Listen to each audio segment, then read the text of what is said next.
Alright, so MMBU QA is on the move again.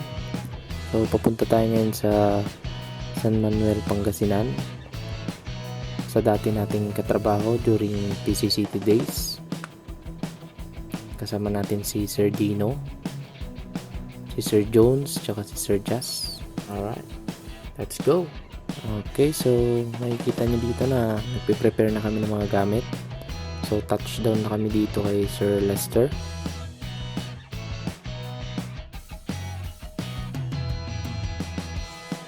Ayan, meron ding phone dito na for repair, Samsung Note 10.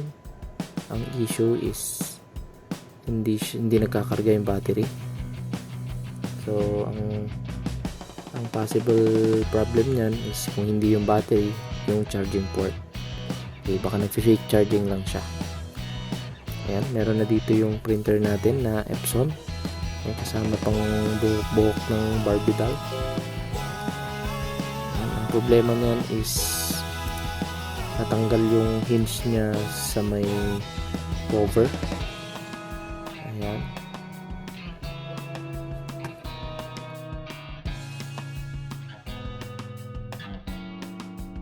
Makikita nyo rin dito na nag-uusap-usap muna sila bago tirahin yung mga repair. Ayan. Ito na pala yung problema ng printer. Okay, yung hinge sa may cover. Ayan, mukhang stuck up siya. Kaya hindi bumabalik. May spring kasi sa loob yan na medyo matigas. Okay. Ayan. Okay na yung hinge. Pwede na natin ikabit.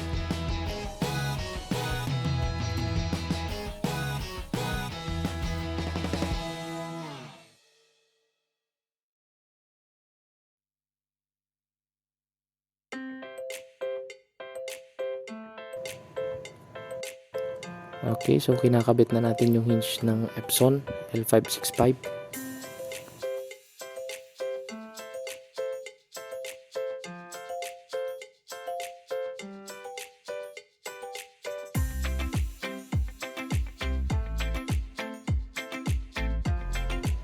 Okay.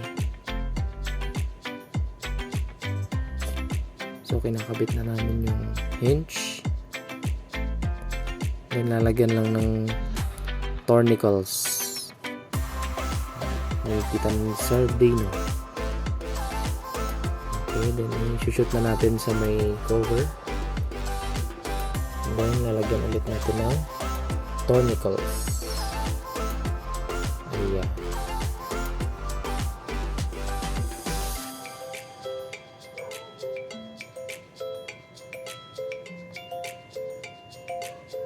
Okay, so pwede na niyang iangat yung cover.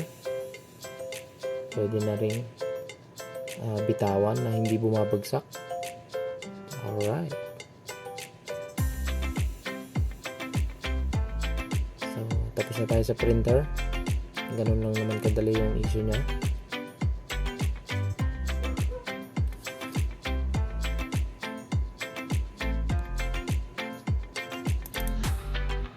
Alright, so dito naman tayo sa pangalawang repair natin na laptop. Okay, upgrade pala siya ng solid state drive na Samsung Evo na 512GB. Okay, so tatanggalin lang natin yung mga lumalabas-labas na secure boot fail para tuloy-tuloy ang ating installation ng ating operating system. So Windows 10 ang ilalagay natin dyan, since mawawala na yung support kay Windows 7. So doon na tayo sa tuloy-tuloy ang updates, Windows 10 at saka Windows 11. Alright, so ibuboot lang natin guys yung desired operating system natin na Windows 10 Acer.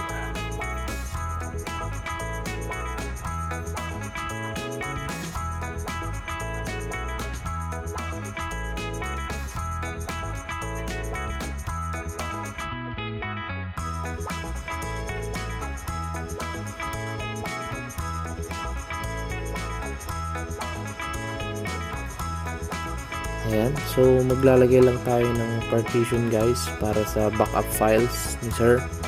So mag-create tayo ng unang partition ng ating hard drive.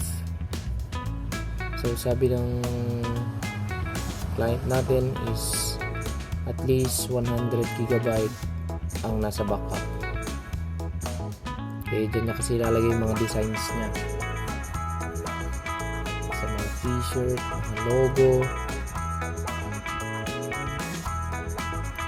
Para safe, just in case magkaroon ng corruption sa operating system, masira, gawa ng sudden